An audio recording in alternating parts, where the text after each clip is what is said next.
copy of the amendment that I could look at? And you're live. Uh, Great, welcome back to Senate Economic Development, Housing and General Affairs.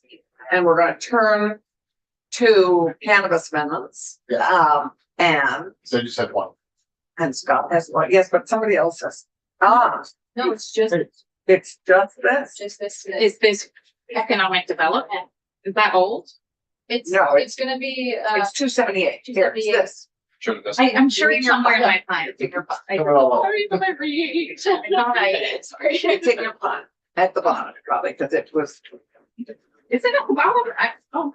it might be at the bottom of today's file. Okay. Anyway, here, thanks you first. That's I read it, so now I'm still crazy. It is, so Scott, welcome. Senator Back, welcome. It is lovely to have you in our committee. There you are. Yeah. And, if you get another copy, I'd love one. You can have it back. I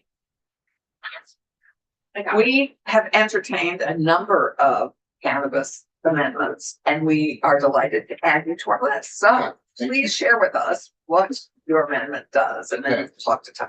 Thank you. For the record, Senator Scott Beck, Caledonia District. I have one amendment to Senate Bill 270. And what this amendment does, basically, right now in the delivery permit area of the bill, the delivery permit, there are 15 annually, and they can be applied for by tier 1 and tier 2 cultivators or manufacturers. The change I would like to make is to narrow that down to tier 1 and tier 2 manufacturers and cultivators that do not have a retail license. I think that's my understanding is the intent here is to give those people that are not retailers the opportunity to sell their product at retail prices instead of having to sell all of their product at wholesale prices. And so the retailers already have the place to sell retail. This would give those tier 1 and tier 2s the ability to sell at retail prices. So that's what that bill does. Mhm. Or the amendment does, certainly. Right. And do you represent tier 1, 2 that are not retailers or you just? I have some tier 1 and tier 2s in my district that are not retailers. I think we probably all do. Yeah. Yeah. I'm sure. Yeah. Right. You said the what, what's the why? Why do you want, why do you not want the retail business? Well, I think since it's limited to 15, I think that it would be more appropriate to give those tier 1 or tier 2s that do not have a retail, they don't have any way of selling right now other than to a retailer, to prioritize them getting that delivery license.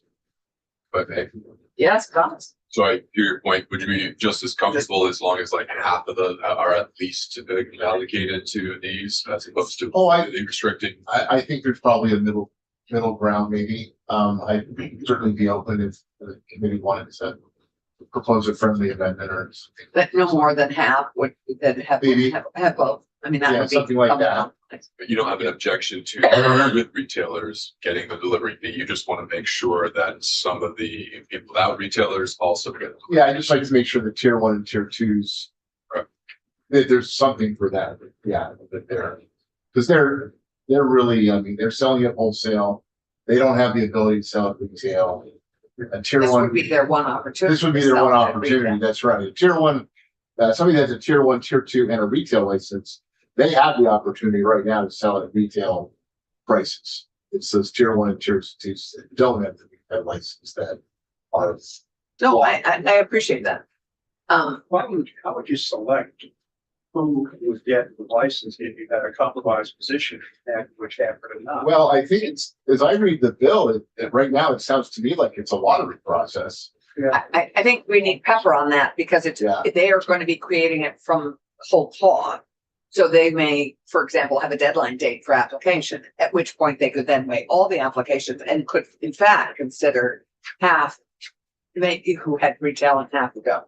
Yeah. So it is, I think that's a piece of how the pilot, they're going to be creating how the pilot works. And I think the one, and maybe the chair of the Cannabis Control Board can speak to this. just we've just tried to, Okay, Yeah. yeah, he's familiar with this. I bounced this off of him.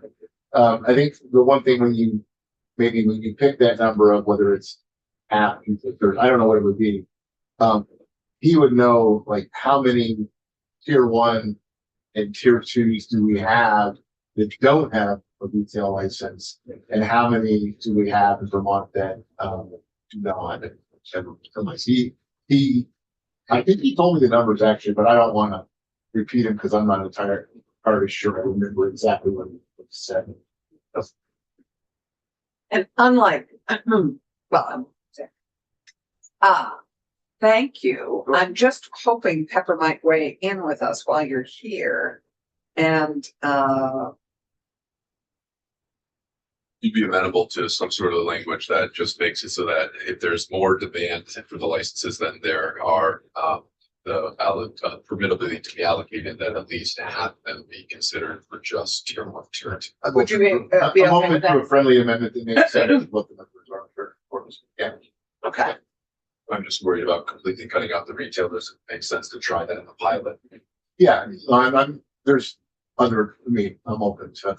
yeah, no, your intent is to create an avenue for people who don't also have a Right. retail license. I appreciate it. Give them a little bit of pressure. No, I think we all appreciate it. You gonna get into the business, start delivering? No, I was on, Ways and Means when this bill got all done, and I mean, to be perfectly honest, I'm a business person. I looked at But it, you were a teacher. I am, I own a business too. Bookstore. And, Oh, right, you have.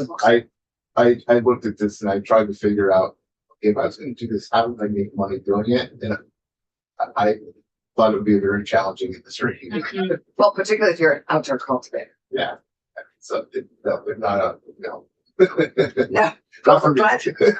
glad, we are glad you are laughing. So I think, thank you.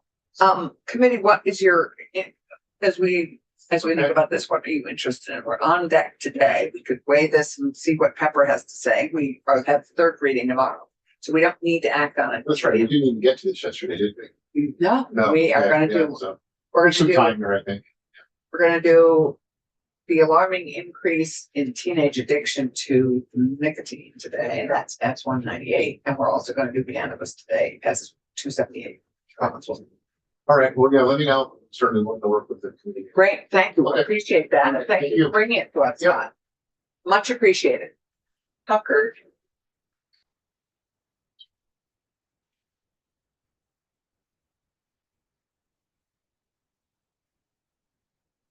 Good morning, Tucker Anderson, Legislative Counsel, at your disposal. So, Good morning.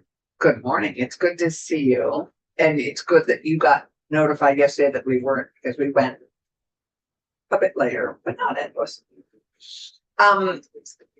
I think I'd love to have Pepper weigh in on this without our flying too in the dark, but I would entertain the notion of not narrowing it completely, but having just half.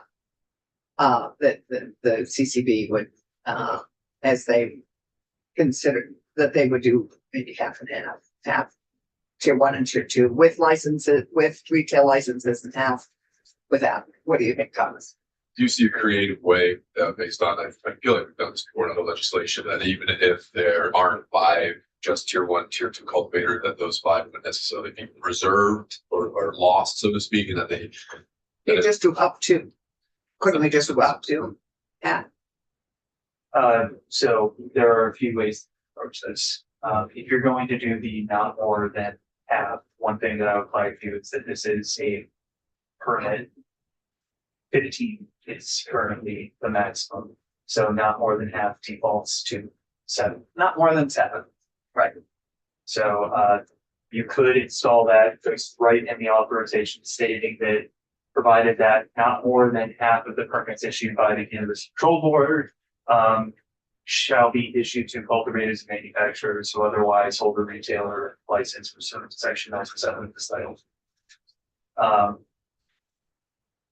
The other way that you could attack this is in the permittee selection sense. So under the procedure adoption authority that you've given to the Cannabis Control Board, you grant them the authority to create the permittee selection process. In the other pilot program permit you established, you gave guidance on, as part of that process, they have to select geographic dispersion Right. or no, it was license type dispersion as part of that process, trying to get as many different types of licensees as possible involved in the program.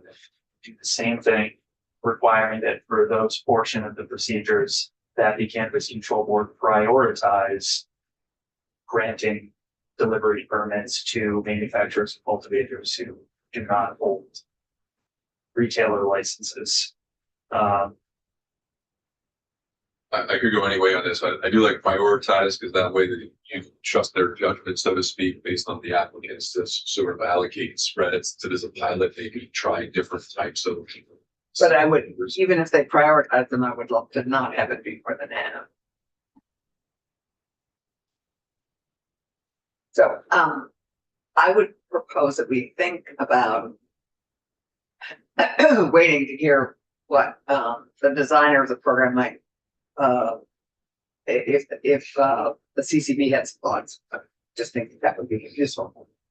I mean, I just What are your hear, thoughts, Keisha? I hear more toward the, what I think was the second option of saying in the guidance that they might give preference to those without retail licenses. I think that was our intent and their intent.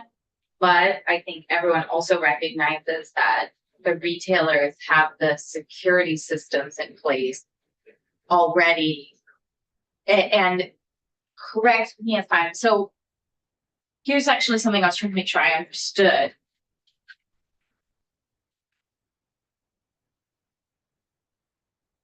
This might be a Pepper question, but Yeah. we could give.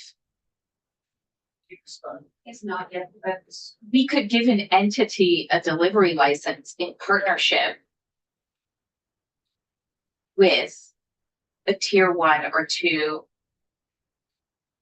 cultivator. Without one, without a retail license. Well, that could be their only license. Is delivery. As long as they were. The way that the permit program is structured currently in the bill, it is issued to a current licensee, so they would already Okay. have. full- Yeah, everybody We would already have, okay, I was trying to make sure I understood that. And it's tied to specifically the licensed location for a tier 1 manufacturer or cultivator. The cannabis that is being delivered through the permit is sold from whatever the location is. that is Right. So his licensed. point is that if they hold the cultivator or manufacturer license and also have a retail license. Right. He would like to, He doesn't want them included.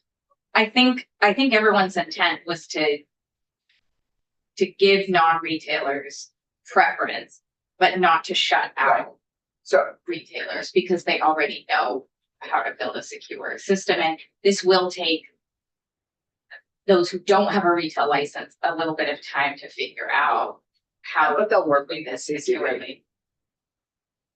Yeah, Thomas. Something like the pilot permits shall be allocated with a mix of retailers, tier 1 cultivators, tier 2 cultivators, at the Cannabis Control Board's discretion based on application interest.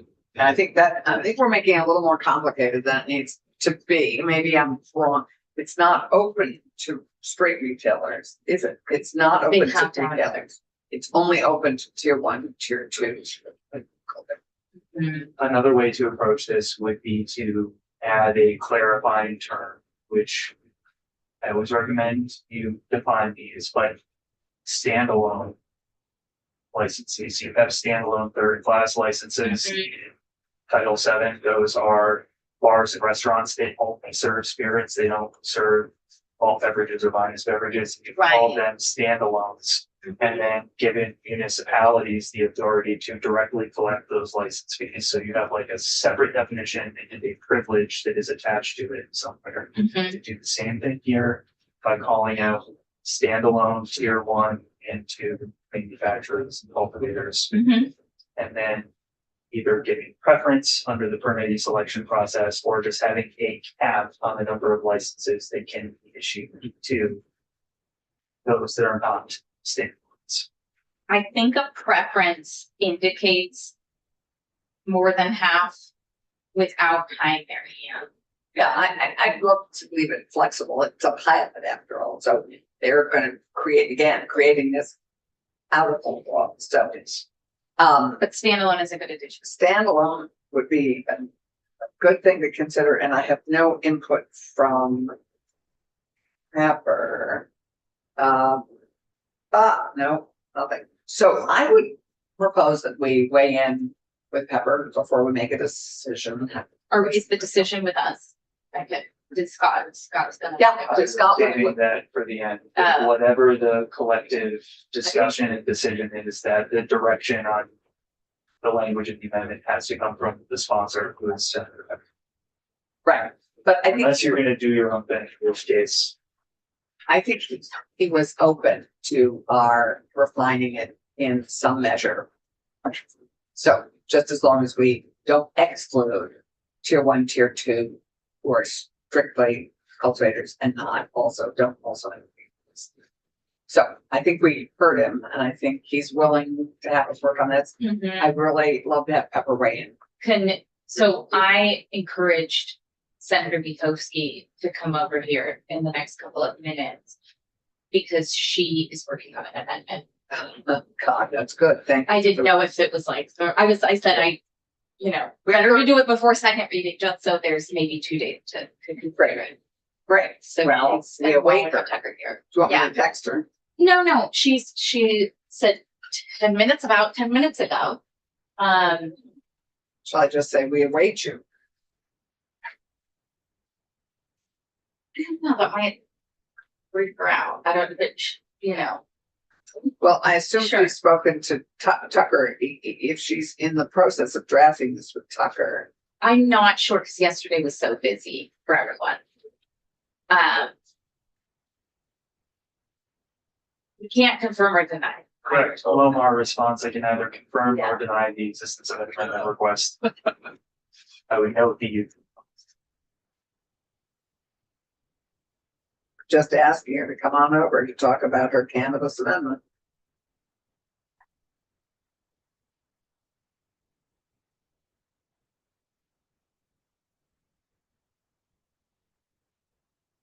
We're still sitting here. The only pause I have on at least half is just if there isn't going to be a lot of tier 1, tier 2, tier cultivators. That's where I think it's worth thinking of some sort of, I don't know, caveat language. The up to is Yeah. sufficient, allows, if there's not an interest that saturates the 7 or whatever now, the higher tiers.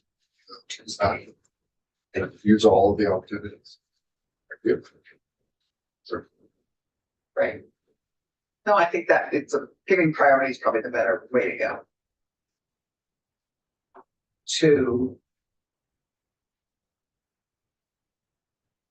Okay. Tanya is coming in and she just responded to me. So I think Tuesday is when they would prefer. So we have an answer on Taiwan. I think they would prefer Tuesday. And Tanya I can be there in a few minutes, but she said that a while ago. So we'll see. And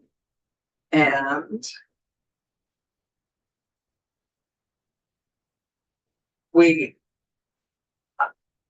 can wait.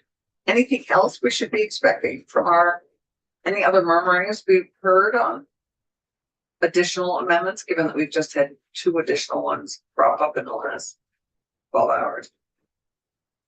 Give you the confirmed vote that Okay. Each one of the amendments, I think the bill here will be easier to understand. Yeah, and in bigger type so that we can actually read it. I think I will say that if I get one more congressionally directed spending grant request letter, I think, well, are they coming in fast and furious to all of you as well? Yeah, but with a little lead time, I had one that arrived yesterday that was due today.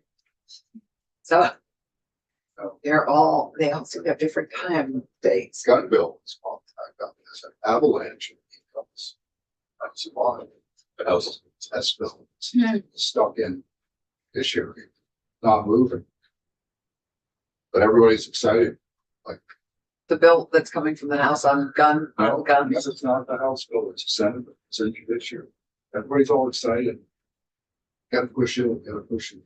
Well, the only way they could push it is if it's attached to something coming from the House. Or maybe some other creative thing. What is the bill? Is that my assault weapon? Yeah, that's my bill. Everybody's all excited. Well, I was excited about it too, except Nader told me he wasn't gonna take it out. So Well, we don't know that that's the bill, right? That we're doing. I'm pretty sure It it's. is, okay. Yeah. 67. Oh, no, I remember my bill number. But it hasn't moved out of here, so how Oh. are they doing? Right. Counselor and proposer unite. Come join us, Tanya Vihovsky, Senator Vihovsky. We are discussing cannabis amendments.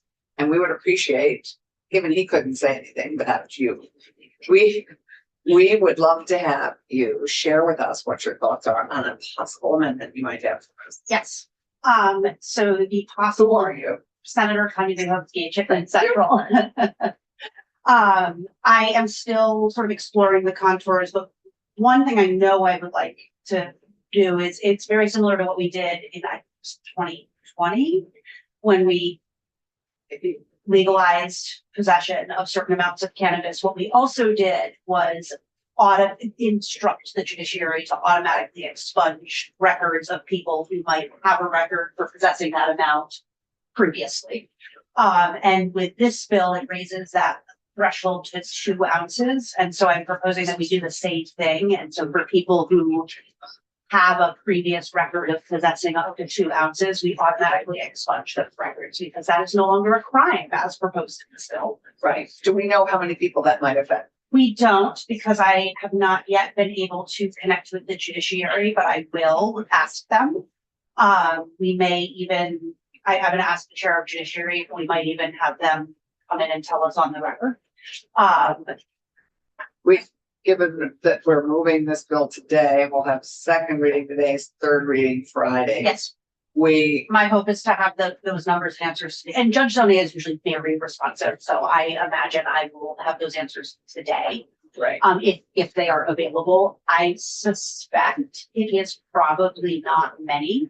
And that is because when we did the automatic expungement, it was because of the way the laws were written, it was sort of difficult to suss out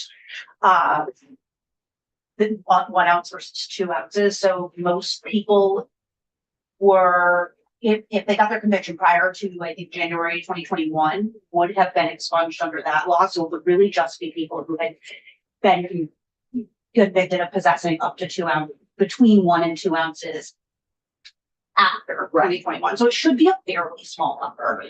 I just feel like, and no, that's sort of inequitable, that's fair, Perry. the other thing I am exploring, and I haven't decided yet, would be, and I don't know if it was, I think is it in a judiciary bill, being able to consume cannabis anywhere one can smoke cigarettes.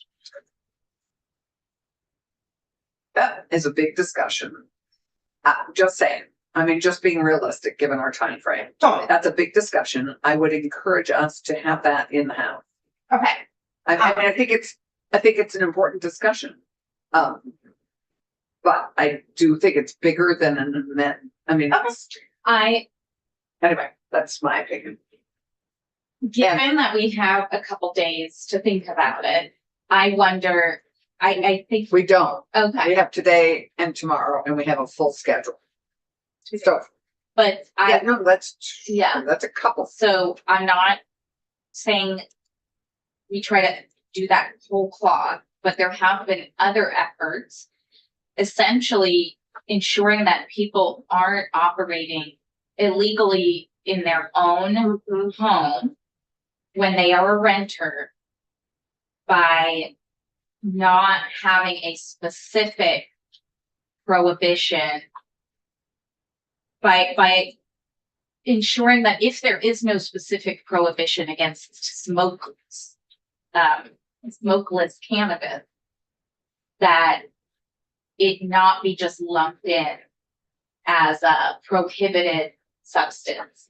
So, question, That makes parallel. It does, Yeah. I actually have language to that. Yeah, In a it's bill that I introduced in think law. is on Yeah. the wall. So renters right now, are renters allowed to smoke cigarettes in their apartments?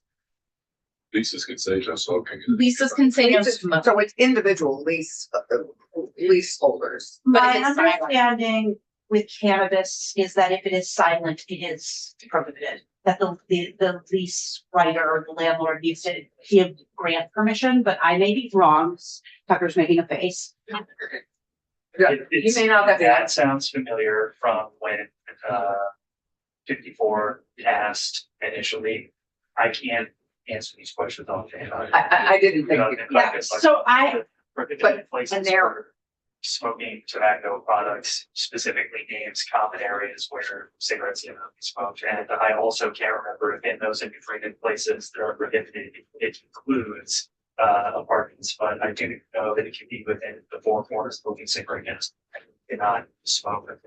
And Either, and and the cigarettes. other issue here is that cannabis consumption is a term that captures everything.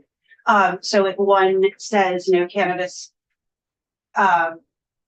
we don't differentiate if I'm sitting on my couch and having a cannabis gummy versus if I'm smoking a joint. So what we would also want to be able to differentiate that landlords could absolutely say like no smoking. Right. And that would include smoking cannabis, but that does not include sitting on a couch having a cannabis gummy Or vaping. or perhaps vaping. And again, I have a bill on the wall in judiciary that does much of these things that So- I'm happy to ask the chair of judiciary if he might be willing to take some testimony on. Okay, But I did, so earlier when we were talking about consumption of all kinds, recognizing it's always fallen through the cracks between the two committees. The chair did indicate that he would be okay if we took that issue on. We didn't have the time to take the full issue of public consumption on, but this is legalizing private consumption everywhere. Someone who's a homeowner would be able to privately consume. Because currently renters can't really use legally use cannabis. Tanya, we're over time, but if you can narrowly craft that with Tucker. Okay. I think we might be willing to entertain that tomorrow morning. Expungement and being able to consume cannabis in your home if Yeah. you're a renter. Yeah, and you need some testimony from judiciary. I will speak to Nader. Great. I appreciate entertain that conversation, just a, A narrow conversation. otherwise they And then are always I doing it illegally. And then I think the bigger conversation is public consumption where cigarettes are. Well, as we have established, we have no control over the house. Thanks. I love that we Maybe speak we can like work on on that. Try- There's an amendment you can work on. How that works. Okay, great. Maybe unconstitutional. I don't know. You can the legislature. That's how we fix it. Senator Dukowski, thank you very much for being so flexible and coming on over and doing this. That was very helpful. Thank Can I you. just interject something? Yeah. I'm uncomfortable about passing something that has a degree of controversy without sufficient time to at least offer get testimony from those on both sides of the issue. And rushing this through tomorrow is not appropriate. Well, okay, I have a thought. This is why I had suggested that we have that whole conversation in the House. But I think we can at least discuss a narrower proposal. If we may not have come to agreement on it, You can certainly discuss it. but I think we could discuss it and we have some time tomorrow. I would, and it is actually very related to our landlord tenant conversation that has just arrived on. Which we are our about to agenda. have. Yeah. So we are likely, I don't know, we're likely to have landlords, people or tenants or people who could simply talk about, right now we've created a legal market, but everything we're doing from this committee, outward instead of receiving things is about trying to make sure that people have their legal avenues to consume if we're saying it's legal. So I think it's good to have the discussion now, even if we don't reach consensus on something, because we have a landlord tenant bill and all issue always falls through the cracks between all of those various. It does. And we should actually, on fuller conversation, conceivably add it. Thank you. We're gonna turn to our next bill, but thank you, Tanya, and thank you, Tucker. And we have Rick, I have Rick having my back, which is always useful. Okay, Todd, come join us. Sir. We are going to shift gears to, whenever Bridget's in the room, I know what we're shifting to. We are shifting to H 639. We have had a walkthrough of this. We finished the walkthrough on this, correct? Right. And, given that the AG has been, this is a consumer protection issue. And, we actually, one of our most important consumer protection issues, I would say that protecting our own selves and our genetic composition and who we share that with and not share with is one of the most important things we can be doing this year, protecting Vermonters. So with that, Councillor Dale, we welcome you. Thank you. For the record, Todd Davis, Assistant Attorney General. Thank you for the great lead in to this bill. I am gonna quickly walk through. I recognize there's a limited amount of time. I don't want to. No, you actually have a whole 25 minutes. Yeah, I feel like that's great. So I listened to the testimony and the walkthrough. I listened to a number of the questions you all had during that walkthrough. I'm more than happy to address those, but I wanted to kind of set the table. Yeah. If I may, with a quick presentation, if I can get sharing. Thank you very much. What? Okay, great. Yeah, and I will send it to you along with this. Yeah,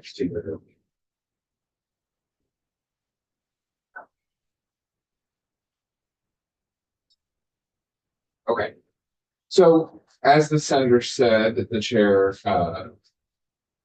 genetic information is one of the most important pieces of information we have. And I know this committee has dealt with data privacy, has passed a bill that is sitting in the House right now that broadly addresses data privacy, and I'm sure will come up again later in the session as the House works on it. And so I won't walk through the basic details of genetic data privacy or data privacy generally, but I do want to say, right, in the digital age, what we're really dealing with is data and information has a different nature now. When data gets out there, it's permanently out there. Yeah. It can be duplicated, now not even with the stroke of a key, right? Algorithms are doing it automatically. We know that it's very simple and it's very easy to transfer. And so what this bill really focuses on, I think Rick walked through it very clearly last week, it focuses on predominantly consumer information, right? It's about informing the consumer, what's the product you're buying, what does this product do, and what are you agreeing to allow to happen with the results of the services you're purchasing. But again, I want to just caveat that when we talk about consumer data, we're really here talking about immutable characteristics, right? This is not your social security number. It's not where you lived in 6th grade. It's not your driving records. Those are other elements of data. We really view these immutable characteristics, your genetic data, as being extremely more important. And that quote there at the bottom of the slide, right? It's not about people. It is people. And that's why we're taking a really specific look at genetic data. Yeah. So by way of background, this came out of, and this legislation came out of, Rick highlighted this, his testimony, the 23andMe bankruptcy. There are really 3 actors in this field. And I just want to say at the outset, they're good partners. These are thoughtful companies, these major 3 players. I'm sure Bridget will bring her client Ancestry in. I think they're fantastic. And I mean that very sincerely. I think you'll hear from them, but they spearheaded best practices in this field before the data breach here that led to this legislative push. And most of their best practices are enshrined in 639. And they'll highlight the areas of difference, but I want to be really clear. We support, and industry has largely supported, they'll tell you, take my word for it, most of where this bill is going. So getting back to where it came from, 23andMe, they have a data breach. It's about 14,000 accounts that were breached. But what's really important is the nature of these companies and the services people want from them links a lot of different people. And so what you end up having is almost 7 million potential individuals whose information is out there through this data breach. And there were no meaningful protections for Vermont consumers. California had a bill, that's largely what this is based on, but once 23andMe had the cyber attack and then moved towards bankruptcy, the attorneys general across the United States said, hey, wait a minute, there's no protection. If this data gets transferred, some other company who has less scrupulous data practices could take this data, could use it for other things. And again, this is not data we can change. Which is very interesting to have a bankruptcy issue affected by who it impacts. Yeah. Other than just the finances of the company. It's a great point because if you think about, right, creditors, I mean, to what extent are consumers whose data is being held as an asset of the company creditors? And that's where the state attorneys general stepped in. We issued a consumer alert. Rep. Scheid, who was the main sponsor of the House version of this bill, I'll say that Senator Harrison and Senator Plunkett have a similar version sitting with the Senate, also supportive of this initiative. But Rep. Scheid reached out to our office last year and said, what can we do? How can we address these issues? And that's, largely where this push came from. But we provided steps for people to delete their account, a lot of consumer information. And understandably, you got 7 million potential people impacted. The systems at 23andMe couldn't handle it. So they worked hard at it, good faith efforts, but there were real challenges following through with that level of requests for deletion and alteration. Were they even able to supply you with the number of Vermonters and who the Vermonters were who had, who worked with them, whose data they had? I am not sure what level of How were you able specificity to we got. inform people? So we put out a consumer alert. Just that broad. It was a broad consumer alert. We had information on our webpage and then we would respond. But there was no, to my knowledge, no direct outreach to To invest. So at any point, has 23andMe identified Vermonters who might have been impacted? I believe so, but there's still an ongoing matter, so I'm not sure. I have to be a little thoughtful about what to say on the record. Okay. But we're aware of the scope and scale of the challenge. And as I'll walk through this, you'll see why I'm not. Right. Essentially, what happened is we objected to the way the bankruptcy was moving because there was no control on where this data was going to go. If anybody was able to buy it, we objected sort of, as we said, right? If it's stolen or misused, it cannot be changed or replaced. This is not the kind of data. It's not aggregation by data brokers. In general sense, it's very specific and very meaningful data for people. And, part of the reason that we were really concerned about it, and there was a consumer ombudsman who was hired by the court to look into privacy issues, right? 211-page report. One of the things that professor flagged was that the hacking here was intentionally hacking to find genetic data and ethnicity data and ancestral data about people, right? So if you look, there were issues about, people with Ashkenazi Jew heritage, other kinds of genetic testing that people were really concerned about getting out there. That's the level of data we're talking about and the real concerns around how and why that data might be used if it got out. So we sought to prevent the sale of 23andMe under the bankruptcy without better protections. Essentially saying, right, it's not just any assets being transferred here through a bankruptcy proceeding, it's the unauthorized transfer of people's genetic information. We objected. Again, who they are. Yeah, exactly. We objected. And at the same time, the states began negotiating with a potential purchaser. And I will say that went well. The states established an agreement with that purchaser that provided a good level of protections we felt for the data. And so we reached this voluntary kind of outside the bankruptcy agreement with the potential successor to 23andMe. Which was good because the court rejected our objections and said, no, there's nothing to prevent this data from being sold and transferred. Oh my. And I will say, again, California had a law on the books. So I want to get to the questions about patchwork, and how patchwork might work in this space. I'll get to that at the end. But at the end of the day, the court said, go ahead and transfer it to anyone. They permitted the sale to the buyer, and it was the buyer that we had already negotiated with. So the punchline is, yes, the protections existed, but they didn't exist because of a legal law process or a court decision. They existed because we negotiated an agreement with a good faith, I won't say purchaser, but successor in interest.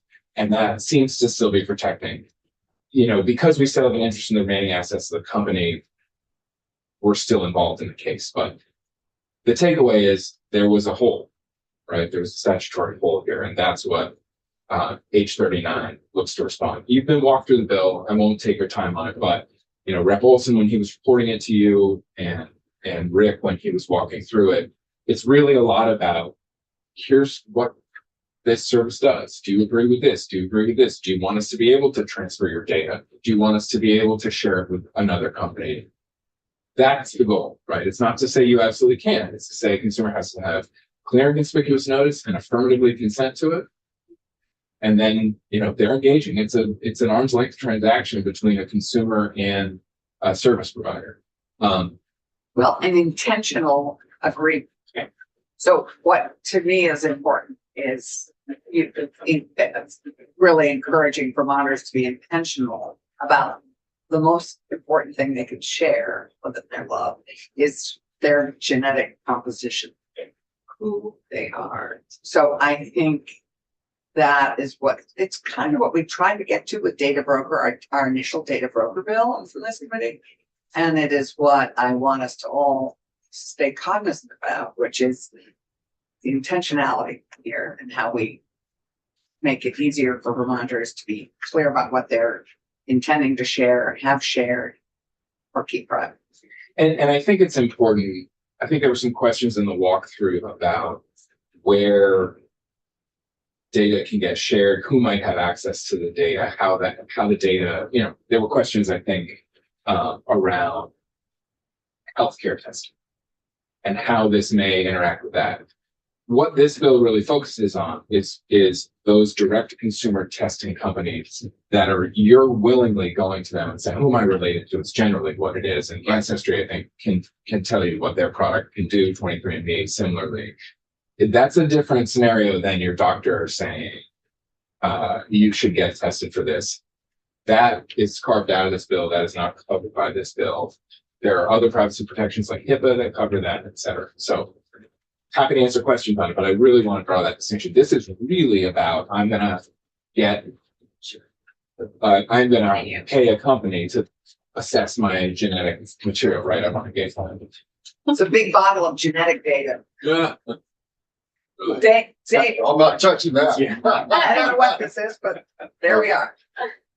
I hear what's being said. I just want, in the process of this bill matures, but just like the hospitals or the Vermont Medical Society, just saying the same thing, just to make sure that everyone's comfortable. Contents in relation to the medical. And not to step into the chair. I'm happy to ask to get if written testimony sufficient, or same with law enforcement. I know that was another concern. We absolutely support getting their testimony. Yeah.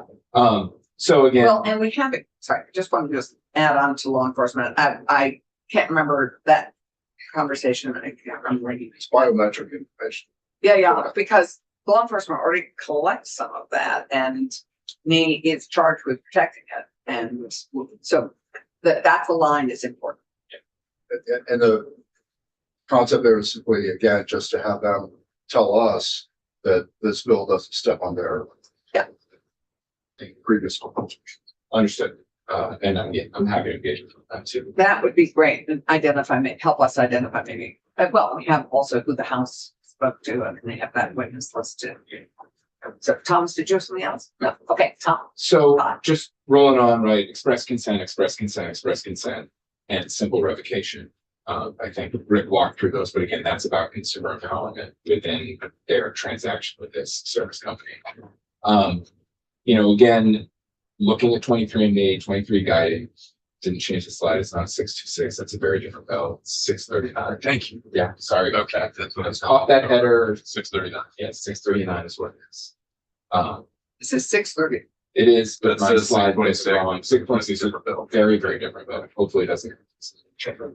Okay, So reasonable practices, this was about data protection, and ensuring that, like a lot of these companies, the front facing is not the folks who do the actual, I can't remember 11th grade biology, but they don't do the titration and the separating of the alleles, whatever happens.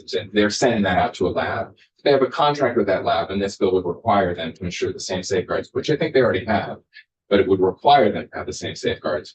The lab would have to hold the data equally securely and would have to destroy the data once and the materials once a consumer requested that. That's pretty straightforward. And I think the industry, again, you can talk to, I also think that's a heavy lift. I'm not sure that's already happening. Great. There was some question too around the anti-discrimination language that occurs in this bill and sort of, essentially what the bill says is if somebody says, I'm not going to let you hold my data in a foreign country, I'm not going to let you transfer my data to an ad company to bring targeted ads to me. That exercise of rights under the bill doesn't mean that the company can then say, well, then we're going to charge you more. Or we're not going to give you access to a standard element of the platform. Now they can of course say, oh, you want the gold level. Well, that's going to cost you X dollars more. But they can't say, we'll give you the gold level for free if you agree to let us sell your data.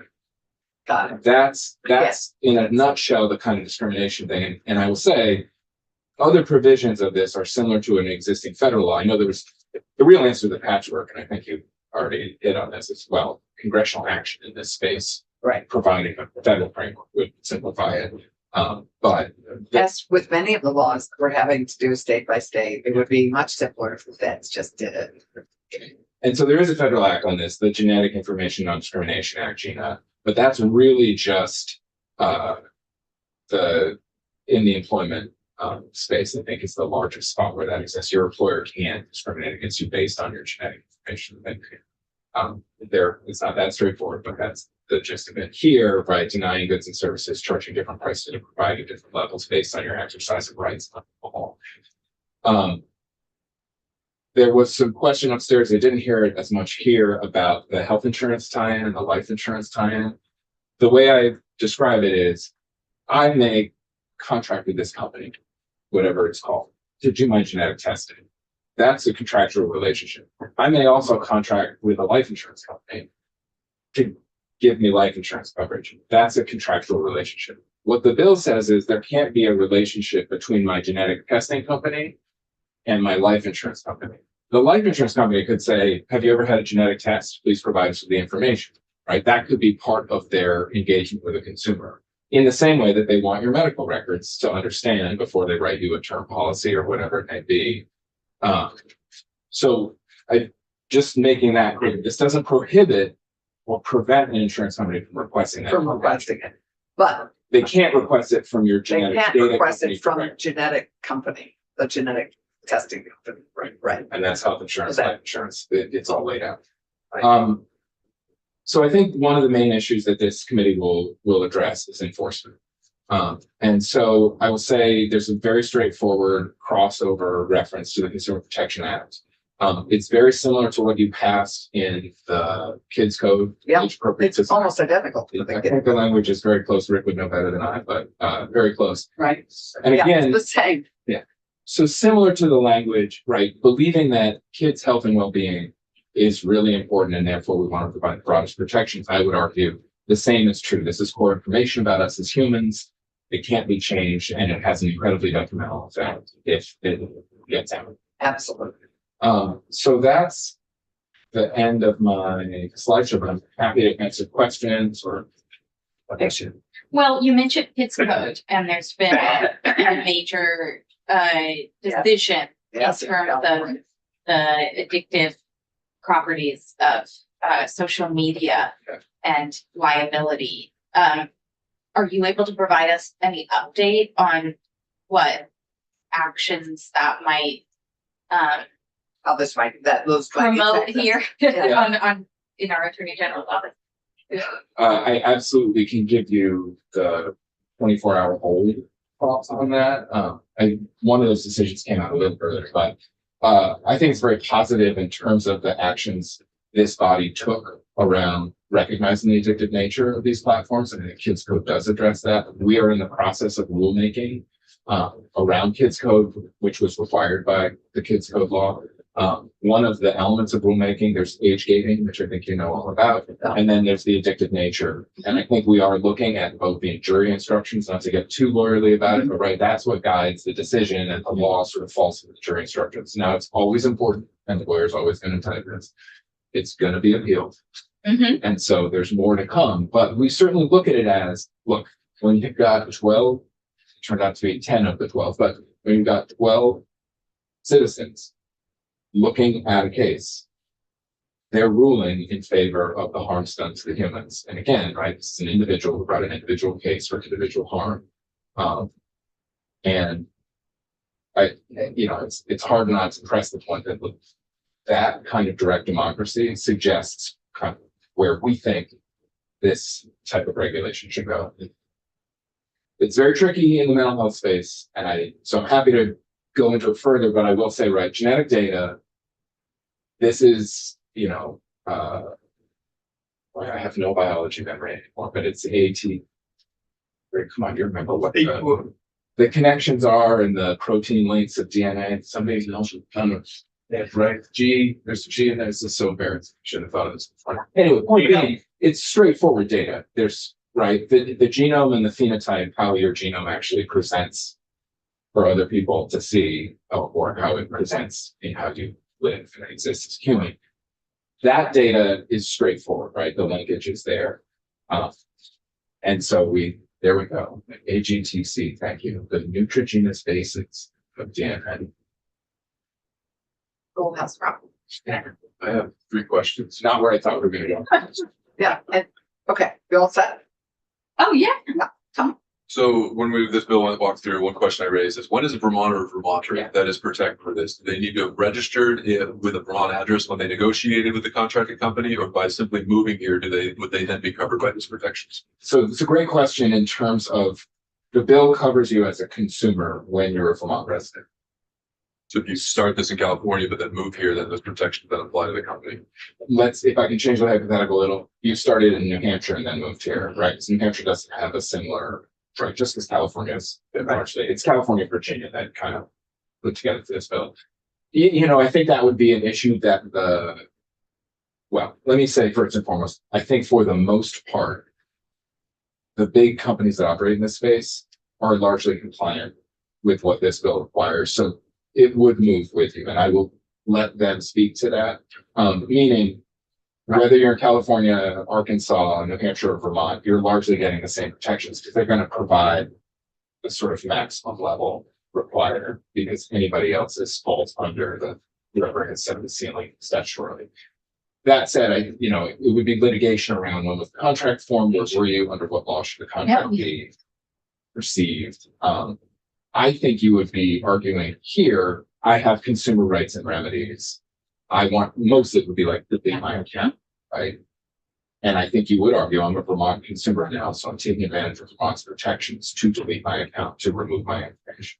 But we're not putting a mandate on the companies to actively scan for residency to then comply with that, because that's next to impossible. Right?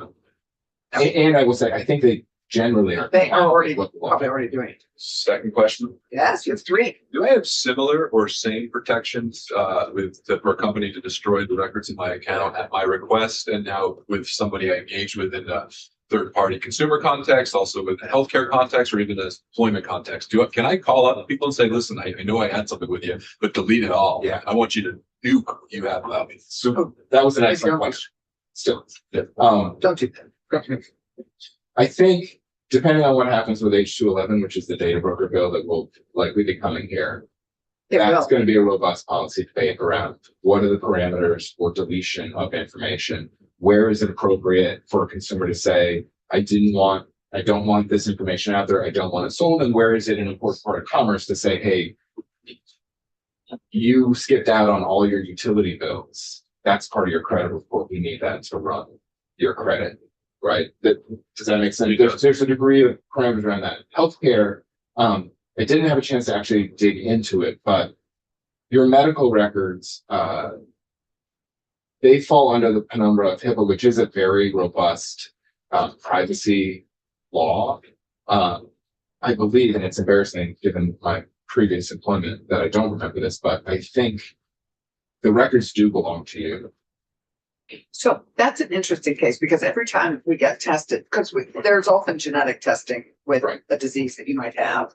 And the hospitals, that whatever genetic, whatever lab is doing that there, we actually probably wouldn't know where that was because it's done through the doctor or through the hospital. And so I don't even know how you get at that to say, I'd like to have that all. Once you've dealt with whatever you're dealing with, I'd like to have that destroyed. And that's part of the reason that I don't- those medical tests are carved out of this bill, because here we were Yeah. really saying this is the direct, I think. This is the intentional, again, to go to the intentional piece. This is what you have asked for. This is what you are contracting to get received. This is what you're paying for. But it's a valid comparison and it's an important area to understand sort of, where do those genetic samples go when they go to the Mayo Clinic or whomever. Yeah, well, that's why we need to, it'd be good to go to David's concern about alignment. We should hear what happens to this. And our interest, again, just to be clear, in this bill is really those direct consumer interactions Yeah. with I get that. that commerce based. So I guess I'd be more comfortable if we just had a main retention period rather than consumer demand for deletion of requests, leading into my last question.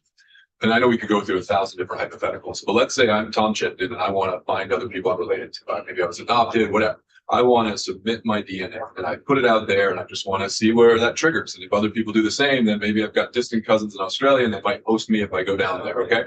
But now let's find They also might hit on you for other things. Yeah, but let's say I make that public, and I think this has happened in law enforcement, then find a match between a crime, an event with my DNA. Right now, I'm pretty sure that I'm related to somebody that did something really, really bad.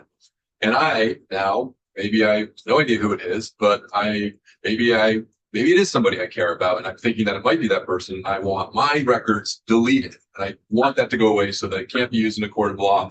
Purge it. Would that company have any legal obligation to keep those genetic markers because it was initially publicly available for these matching things?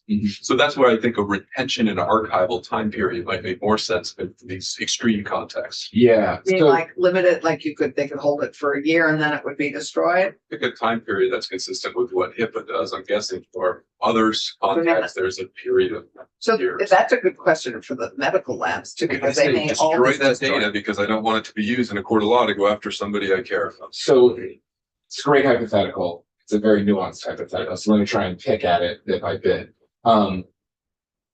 First I would say it's interesting to read about, and in part just because it's interesting, but also it's very germane here, right? The tracking and identification of the alleged Golden State Killer, right, is directly tied to, and there's one even more germane, the Bear Brook murders that happened in New Hampshire. Oh, there are countless. Yeah. Examples. That's all public information done through private sharing, not the companies. I mean, again, I want to defer to the companies to talk about how they operate. They are very protective of this data. And so House Commerce was interested in even adding that warrant exception. Again, I would ask that question of the service providers here about how they interact with law enforcement. This bill now has an avenue for law enforcement with an appropriate judicial warrant, with probable cause to access that data. I think from where we sit,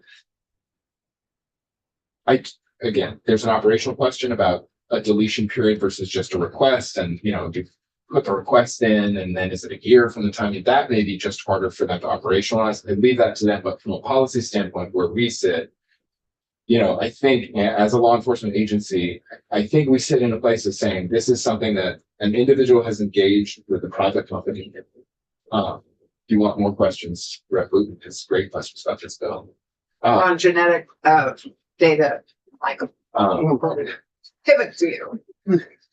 I would have to think a little bit about a retention period, but I would be interested in the technological sort of structural challenges of it. I think a law enforcement avenue here, if it's really about identifying the perpetrator or potential perpetrator of a crime. And again, I do not operate in the criminal justice space, but I would say you're not going to get a chain of custody that holds up in court based on the sample that's being held by this private company, right? So I don't think law enforcement is going to rely on the genetic material that's being held.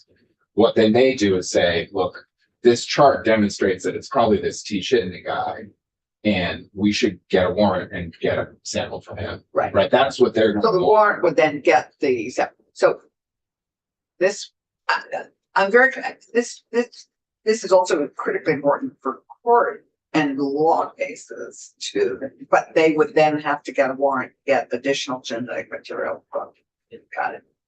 So we're gonna continue to discuss this bill. We're just beginning. Todd, that was very helpful. Did you finish everything you wanted to share with us? Or more will come up, obviously. Let me just look at, feel like there's one more question. And you'll get your presentation to Kiara, please, ASAP. I absolutely will.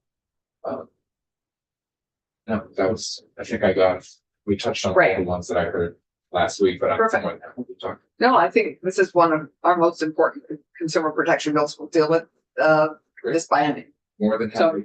protecting ourselves. Thank So you. self-interested. Thank you. Todd, that was great. I think I'm gonna retain a copy of everything I delete, everyone, before I delete it. I'm interested in seeing your pilot evidence center. There you go. Michael, would you be kind of come and join? Absolutely. Thank you, Todd. That was great. You're welcome. Thank you. Kiara, I will send it to you in a minute. Thank you so much. Thanks. Representative Booton, welcome. Well, thank you. It is good to have you. I appreciate it. And you did Sister State as well. I Yes. guess. Okay, great.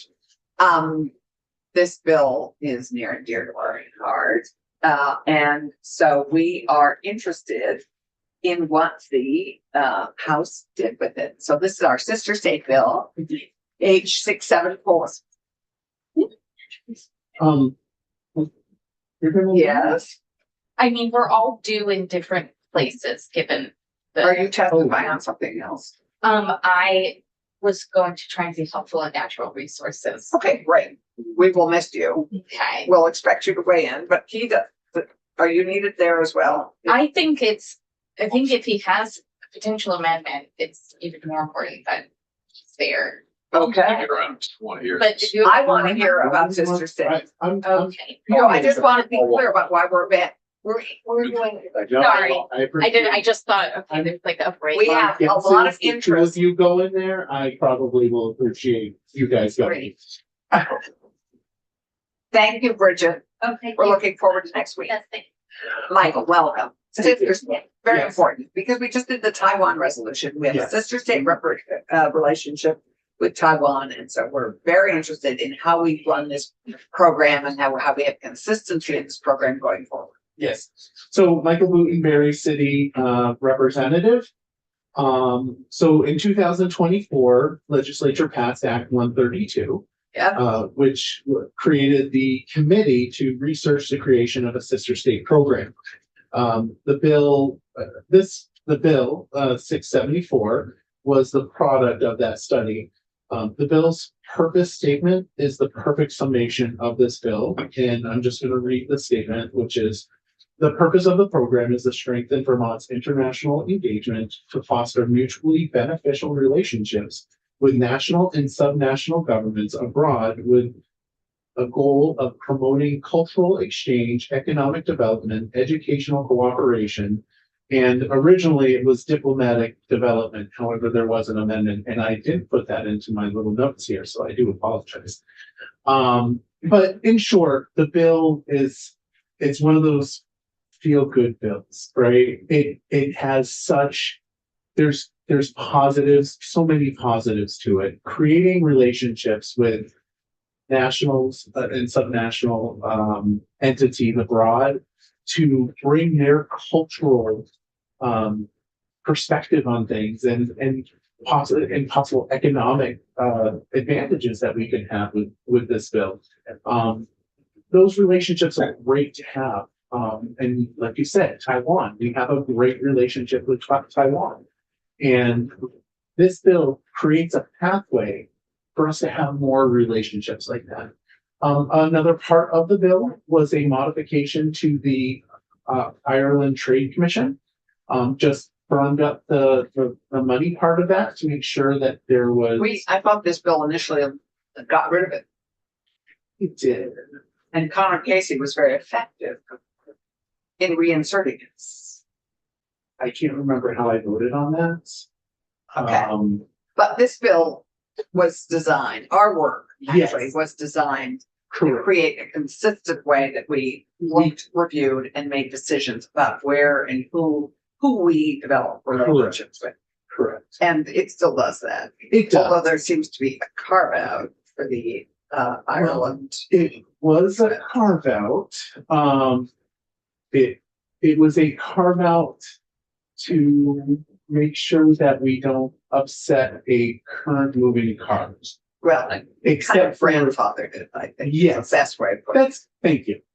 You're much more diplomatic than I am. it. No, I would pretty cross it, but I think that was fair. So you Yeah. grandfathered these. So we did, but the most important thing that we did with that is we put some guardrails on the funds, which I think is extremely important as we move that forward. Good. I was supportive of repealing it because I felt that, and there were some on our committee that were supportive of that, but overall, we felt that it was important as a committee to support the work that had already gone into the Ireland Trade Commission, but we did want to make sure that we made sure that, the funds that were being deposited there were accurately accounted for and had some sort of guidance on how they should be spent versus just being there to be spent. But the sister state program it's just a great way for us to engage in our global community. And as you guys go through it, I'm sure you'll probably make some amendments, although I firmly believe that everything that I support that comes out of the House should just automatically be passed by the Senate. Of course, we should just rubber stamp it. Absolutely. Absolutely. 100%. And so should the governor. Right, exactly. Well, it continues the sister state program committee that would be just like our judicial nominating committee or any of our other committees that we delegate the work of filtering out appropriate relationships that we want to foster. We're gonna do a brother state too. We could, that's not a bad idea. That's not a bad idea. But sisters are so much more productive. They really are. They truly are. This sings a song. That is the term of ours. Are doing that all Wait, ourselves. Chris, Sisters are doing it all ourselves. They keep from. Brian Collimer will have the answer to this. Singing Sister Soldier by Train. So is it Soul Train? We'll find out. It'll be a cabaret thing. It comes from, it comes from, First Wives Club. First Wives Club. And sisters doing it all themselves, something like that, I can't remember. So the sister state is just creating a new. This So is we have a brand- bunch of sister state already that exists. But this is a brand new, This is, program. It provides that, what it does is it provides a very, let me rephrase that. It provides the vessel to create a structured process. right. We didn't have a structure. It was sort of higgledy-piggledy. Yes. Sort of whoever, just sort of like the Ireland one, whoever was wanting to promote it and push it, got it. But we've had sister states from Bernie developed a whole sister state with Petroslavsk in Russia. I mean, we have a bunch of different sister. We have one with that the National Guard has, but this would make it consistent and have a consistent filter for all these requests. Yeah. And a process for consideration. Yeah, it's a place where we can go to find out the information, an agency that's going to be able to help out and facilitate it. Yeah. Right. It's like I said, it's one of those feel good bills that how can you that not is support? a very helpful and helps in all sorts of ways. Thank you, Michael, very You're much. And Rick, if you come and we can go through the bill And if we can finish at, about quarter of 12, Do you want me to stick around or? unless you want to, I assume you have committee. You do. So we would liberate you to your committee. I just want to say that to Pepper, who has just arrived, we had additional discussion to the back amendment. And he seems to be okay with it, but we wanted to thank you, Michael, very much. Yep. Could you stick at maybe 11:45? Randy and Tom and I can fill you in on that conversation. Happy to. Okay, great. Rick, Good morning. good morning. Rick Sable with the Office of Legislative Counsel. And so, yeah, Rep. Booten did a fantastic job setting the stage for H674. I can share my screen and just load up Zoom here. So he did mention the Act, I think 132, that created a working group. And they issued their final report over the summer, the Sister State Working Group. This bill is largely a reflection of that working group's final report. So the way I'll do this is the first page talks about the creation and purpose, which I think Rep. Booten did a good job explaining. So I'll skip ahead to really subsection B on page 1, the program oversight. So this program will live under ACC, and there's going to be some management that ACC will do, but the committee really runs the program. So the creation of the program is going to be managed by the Sister State Committee. In subsection B on page 1, you see who's going to make up the committee. It includes the secretary of ACCD or their designee, a member of the House appointed by the Speaker, a member of the Senate appointed by the committees, the chair of the Board of Trustees of the Vermont Council on World Affairs, the Vermont Adjutant General or designee. Yes, because some of those sister states, they're just National Guardians. Right. You mentioned earlier, there's already some informal sister state. Macedonia. The chair of the Board of Trustees, the Vermont Arts Council. 3 members, as follows. 1 that has experience in cultural exchange or in peace cooperation appointed by the governor. 1 member representing a private institution of higher education appointed by the committee and committees. And 1 member representing a public institution of higher ed appointed by the Speaker.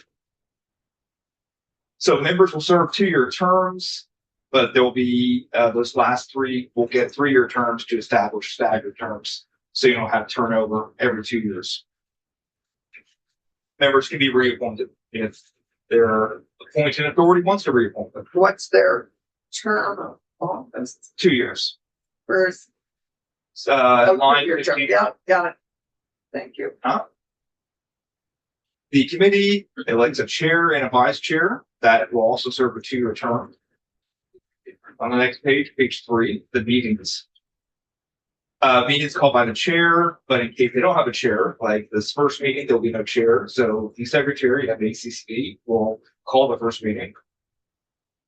They shall meet at least quarterly for the following reasons: either to evaluate a current program agreements, to propose new program agreements, to prepare its annual report, or to discuss any other matter they deem relevant. They may also meet to review and score an eligible program application, not later than 30 days after the committee receives an application from the agency. Okay, subsection D on page 3, this is kind of a timeline of the way this is going to work. That's how when I drafted it, it's how I thought about it. Right. And it may help you all to. How does it happen? Right. It So- happens with an application. It begins with a nomination. Even before that, the development of this whole application process is done by the agency in consultation with the committee. So to develop an official application to be in the program, what that looks like. B, a confidential internal review procedure to be used by the agency to review applicants for sensitive political, legal, ethical, and strategic factors. Minimum eligibility requirements. A fixed scoring system, including a rubric to be uniformly applied by the committee to evaluate all applicants. And then an MOU to be used and signed by the state and an approved program partner that shall include a termination date. And then any other parameters including the length of time for partner agreement to be in effect. So you have that first process where the agency develops this application timeline. And then two, when a program application has been received by the agency shall verify that the application meets the program's minimum eligibility requirements, and they conduct a confidential internal review of the applicant. So the committee at this point is not met to review it. It goes to the agency, kind of the gatekeeper. B, at the bottom of page 4, not later than 10 days after completion of that initial review, the agency shall send the committee a copy of the application along with a summary of the agency's analysis. The confidential internal review conducted, along with any and all documents reviewed during that process, shall be exempt from public inspection and copy. There could be some sensitive things discussed during that internal review that the working group recommended not be subject to public inspection. Subdivision 3. So at this point, the committee now has the application, the sister state committee. They shall meet to review the application not later than 30 days after receipt from the agency. If the committee recommends that an application be approved, they shall submit its recommendation to the governor, along with a copy of the application within 30 days. The committee shall not send to the governor an application that the committee does not recommend be approved. So the committee has that authority to say, we don't think this is a recommended applicant, and they will close the process for that. 4, governor's review. The governor shall have the sole authority to issue final approval or disapproval of an applicant that the committee recommended be approved. The governor shall send written notice of their decision to the agency within 10 days. If the governor disapproves, there should be a written explanation of why the governor disapproved to the agency or to the committee. Upon the agency's receipt of the governor's decision, the agency shall notify the applicant of the decision within 30 days. If it's approved by the governor, the agency shall finalize an MOU between the state and the sister state program applicants. The committee, subdivision 5, termination. The committee shall have the sole authority to terminate an active program partnership upon a majority vote of committee members at a committee meeting. Reporting. The committee shall submit an annual report on or before January 15th of each year to this committee and the House Commerce Committee. Right. And includes the following: a summary of their key development and outcomes of the year, a description of their activities, updates of the program, a description of stakeholder engagement, a financial overview, and an outlook for the program. Subsection F, the compensation reimbursement is standard per diem reimbursement and expenses for up to 8 meetings per year. And that is the sister state committee program part of the bill. Any questions about that part? No, I think this is great. This is just what we were missing, is a organized, thoughtful process by which we can nominate, review, recommend, and act on potential sister states that we want to create that relationship with. I think this is great. Thank you. Section 2 on page 8 of the Vermont Ireland Trade Commission amendments. The carve out. So a few changes on the highlight here. This commission actually takes effect July 1, 2026. So even though it was passed last year, there's a 1-year delay. So they haven't officially begun working. However, there have been some unofficial preparation to get started on They July 1st. had another trip this summer. So of course that'd be unofficial, right? Since the effective date is July 1, 2026. So the commission would be increased from 7 members to 9. And we're adding those last 2 you see on the page: the Commissioner of Economic Development or designee, and the President of UVM or designee. Why that? Those were requests from Representatives Marcotte and Gray. They had an amendment that appropriations took into consideration. Okay.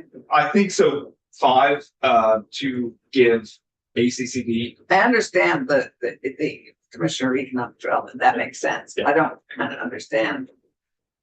I mean, we have so many academics on this sister state thing that, Perhaps the, I know the this- educational Yeah. operations, my guess. but maybe we didn't put the Ireland one, because the Ireland one is being grandfathered. On page, so at the bottom of page 8 and 9, top of page 9, these are just technical changes to reflect the addition of those two numbers. Right? Nothing substantial there. However, the second half of page 9 is where the, F. yeah, subsection F. So there was a, agreement to really kind of put more structure to their expenses and how they can be reimbursed. So on line 11, on page 9, the commission, in coordination with the state treasurer's office, because they manage the fund.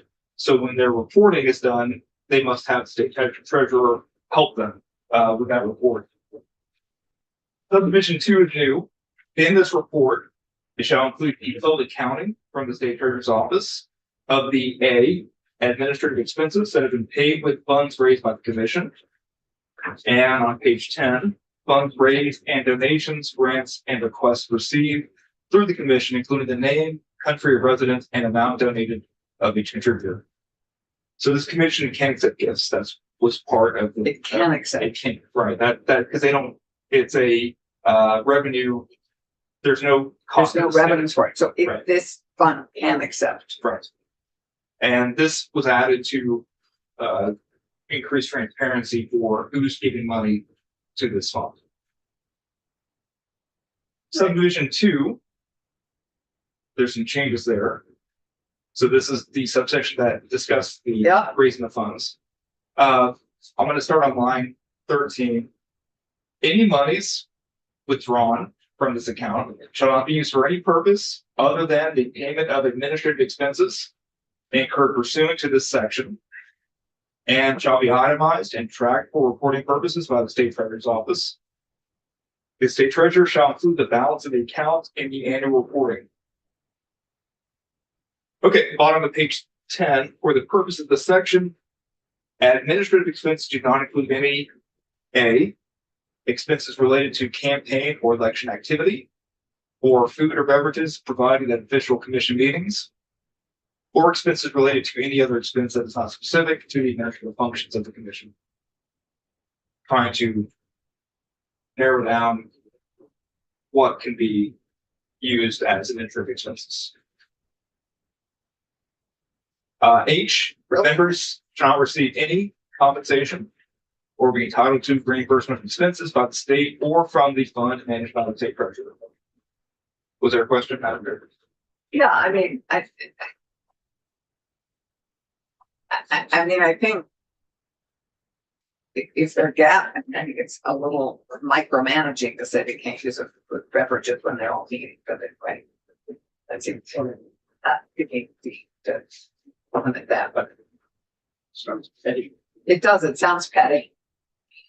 I have a big question on that, because that's exactly what you think that they might use it for getting for those gatherings, but anyway, we'll discuss it when we take it up, because we need to pivot to Pepper. So 1 minute, I think I have 1 or 2 minutes. Yeah, Finish up 2 minutes. Section 2A. This is the Vermont Island Trade Commission is already set to sunset, July 1, 2030. So this adds section law requiring a report due that December before they are repealed. So on or before December 1st, the commission shall submit a report to this committee and House Commerce Committee summarizing their accomplishments. A detailed analysis as to how the commission has served its purposes. And is And- that consistent with what we're requiring for the sister state relationships too? Well, they're not set to be repealed. No, they're not, but Right. they are required to kind of report on their success. Right. Okay. Right. So this is really more of a reminder to the General Assembly that, hey, this commission is up for repeal. This is a decision point. Do you want to extend the repeal? Do you want to? And then 3, finally, an accounting on funds raised and details on gifts received pursuant to the fund that they will have. I think this is a great start. I mean, I think this is, they did good work. This task force that we put in play in 2024 really did good work. And, thank you, task force, whoever you may be. Did Ruth serve on it? I can't remember. I know Rick Granning did. I'm not sure who the Yeah. candidate was. anyway, thank you. And Rick, that's great. And we will take it up for further consideration, but this is a great walkthrough. Committee, any questions for Rick before we pivot to Pepper? I like pivoting. Pepper. It's got a good alliteration. I did let Keisha and David know that we were taking this up. And oh, thank you, Rick, very much. Pepper, would you be kind enough to come join us? I love this response. We should hold these two, this response on everything when they're not in the room. 1, I think I'm fine with whatever you do. 2, I can support a cannabis amendment in any of the scenarios heard this morning. Wow, how do you like that? That's pretty good, don't you think, Tom or Randy? Gives us a That little must bit. have been David's response. That was David. That was David. I could support a cannabis amendment in any of the scenarios I heard this morning. So, Pepper, we had 2 amendments this morning that we discussed. One you saw was the Beck amendment. Right. And the concern there is obvious, I think, to you. And you had no, I don't think you had. Sorry if that was disruptive earlier, but I feel like I have a merit disruptive to do. Well, you were disrupting at the moment, but your presence is I'm never doing it unwelcome. But your presence is never unwelcome. We welcome to the committee Deputy I Auditor. was walking by Kim and Ash. I said, "Are they still working?" They just switched to cannabis. I was like, "Interesting." I We suspected that about Clarkson. pivoted to Pepper. Kim Ash, thank you. This is self-explanatory. There's a card. Oh, well, I've been busy. I haven't read it yet. There's a card. You open the card. Thank you. I will, but You read it aloud to be proof. It's not like- I will, except where our time is so limited. Sorry. But it's great to see you. Thank you. Bye-bye. Bye. More to follow. Okay, Pepper, back to this. The committee, as you may or may not heard, felt that we wanted to support some of Scott's amendment, but that we also didn't want to exclude some that may have retail license. Some of the tier 1, tier 2 established cultivators that might already have a retail license. Okay. So we wanted to prioritize. So correct me if I'm wrong, team, but I think what we wanted to do was prioritize tier 1, tier 2 cultivators who did not have a license. And so do we do that with language of prioritizing? How do we do that? That's question number 1. And Tom, So on that. Senator Beck's amendment would come in and say it would only go to Right, stand and we tier decided- 1, tier 2 cultivators, and then exploring why, he just wanted to make sure they weren't cut out of it. He didn't not want those with the retailer license to also be able to do it. So he seemed amenable to just empowering you to some extent. Half of them to just the standalone seems to be of interest to the committee. I see value in just making sure that you feel like you can try it with both standalone pure Yeah. cultivators as well as the. I think that we mostly landed on prioritizing it, but whatever you would support, and you sounded okay with. Which would you prefer? So that's question 1. And question 2 is Tanya, Senator Vilsky came in with two pieces to an amendment. One would be if we're taking the amount up to 2 ounces, expunging people who had a record with 2 ounces, 1 to 2 ounce convictions. That was number 1. Okay. It's not written yet, but you can touch base with Tucker because she has publicly presented it here. And the second is, I believe, a very narrow public consumption, which is if you're a renter, publicly consuming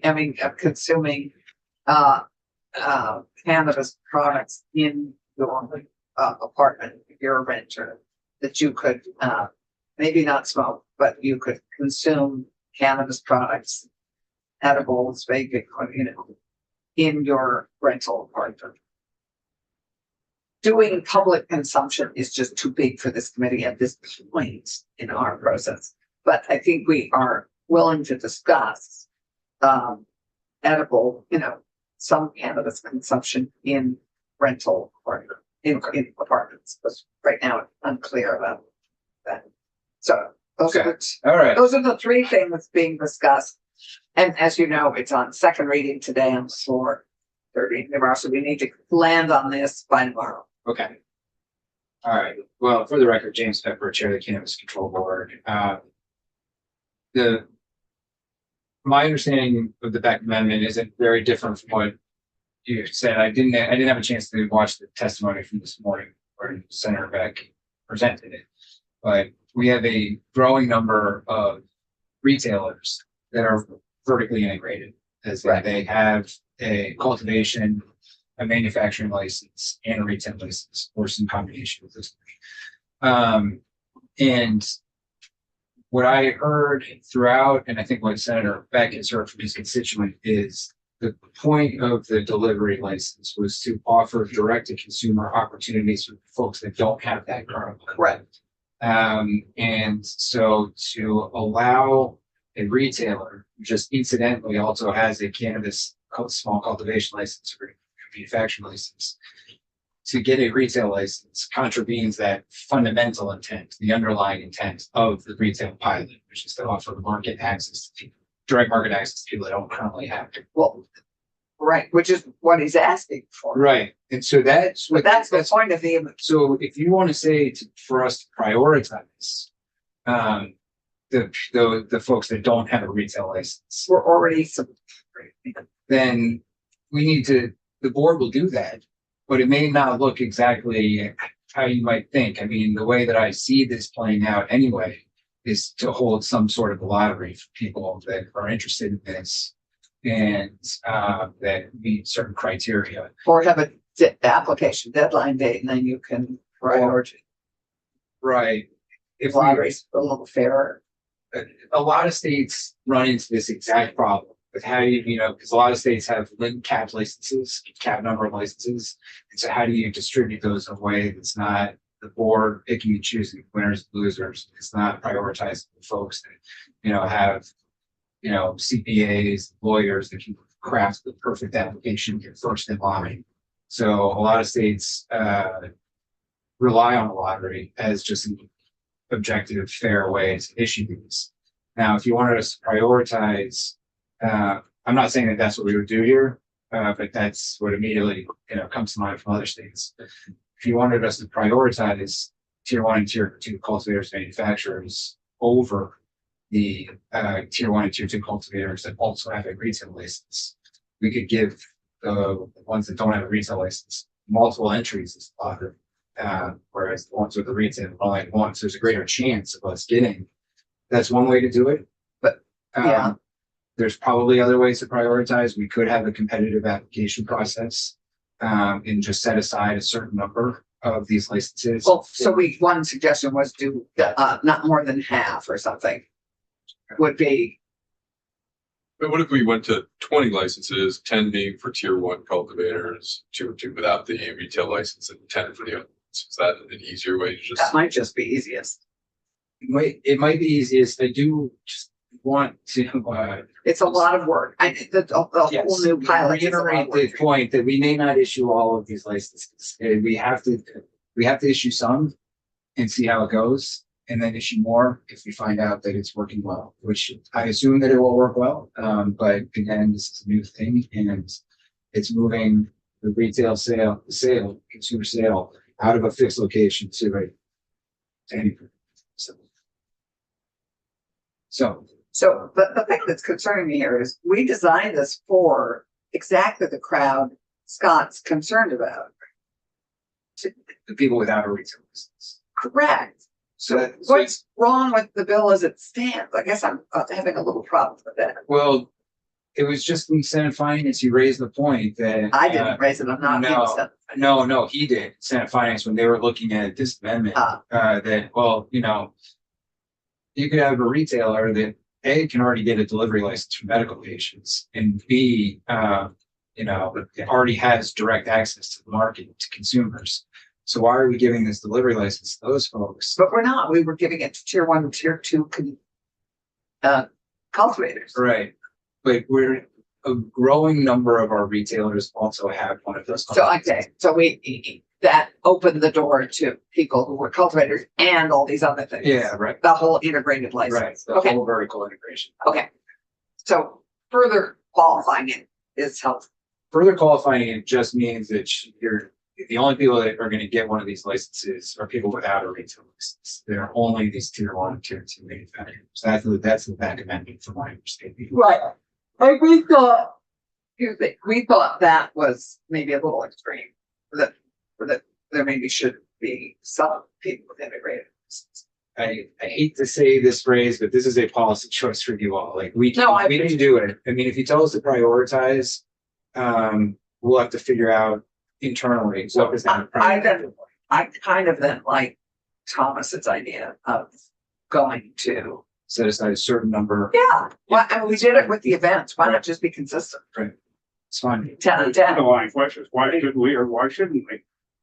Even if we do each 10 of each, you don't need to deploy them all for whatever reason. So it's up to 10 of each.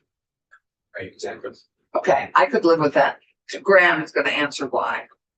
Graham, Strickland, Policy Director of Vermont. I mean, I think our whole coalition is probably in alignment with, it sounds like what James is saying, which is the intention of this is to pilot direct sales, people who do not have retail licenses, who have been systemically marginalized in this market, which are tier 1 producers, tier 2 producers, that's manufacturers and cultivators. Vertically integrated folks are the folks we are hearing about who have disproportionate market power already. So you would propose supporting the Beck Amendment as it originally came to us. I hadn't seen this amendment until I just popped in here today and just hearing you discuss. And you didn't? No. You want to see it? Sure, thank you. Here. Got my notes on it. So that's helpful, Graham and Pepper. Thank you. I think our original intent was that, and which is why I said, well, it was in the bill. Why aren't we just okay with it? But the point in finance that I had not appreciated was that further discussion.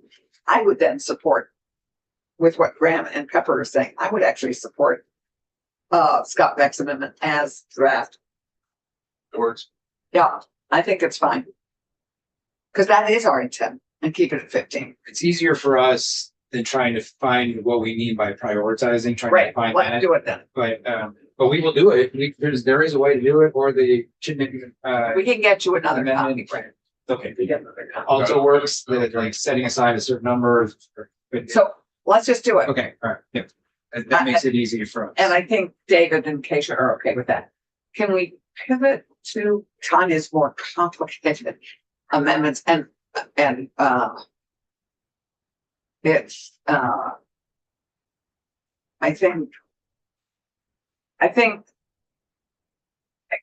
in many ways I'd love to have the House actually spend more time on this.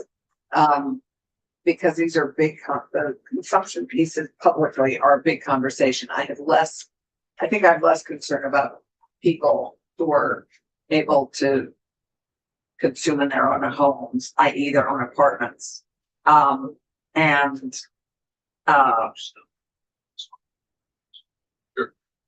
do you know, John Rogers, to stop in when we're discussing cannabis amendments? I can smell it. Yeah, you can. It is true. You have a nose. Okay.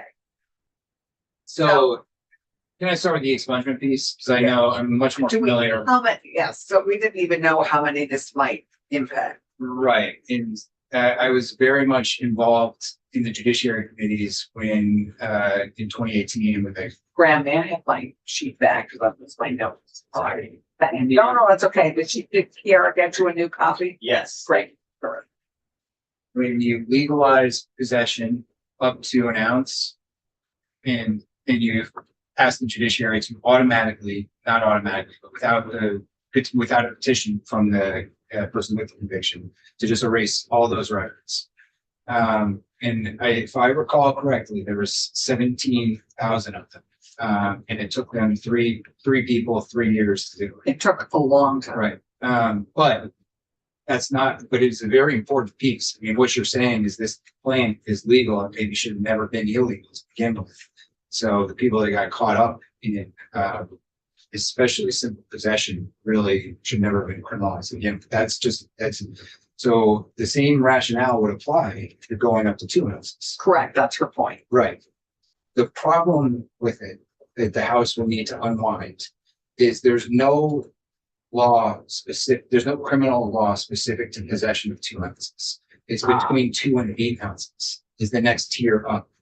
So in order to determine who would be eligible for possession, like conviction between 1 and 2 ounces, that's not how expungement works. They look at the criminal code that you were convicted under. And the criminal code is 2 to 8. 2 to 8. Would you be kind enough to check in with Tanya then about that? I'm happy to. But we're not. You could going say up just to up to 8. You could say anyone who's been simple possession up to 8 ounces. You could expunge those. I don't know the numbers or what the resources. So I would suggest we need to consider this tomorrow. Okay. If you and Tanya Tucker could unite on this and get together so that we can have a proposal tomorrow, Yes. that would be great. And if you can't, let us know. Yeah. Well, I'll try and find them. I know you guys have a long day on the floor. Sure, very good.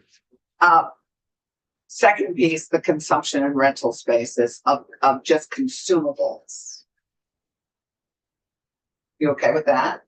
Or I mean, so I guess my question is, we're not gonna make a decision right now, so you're good to go.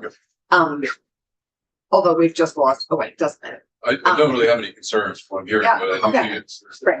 So the second piece is consumables in rental apartments. Right. And so that would be edibles, vaping, whatever, I mean, things that aren't smoking, because obviously landlord can affect. Smoking affects landlords are able to identify what they want in their apartments, and smoke has a bigger impact on the apartment than edible. Right. Vaping, you can vape, cannabis. Smoke it out.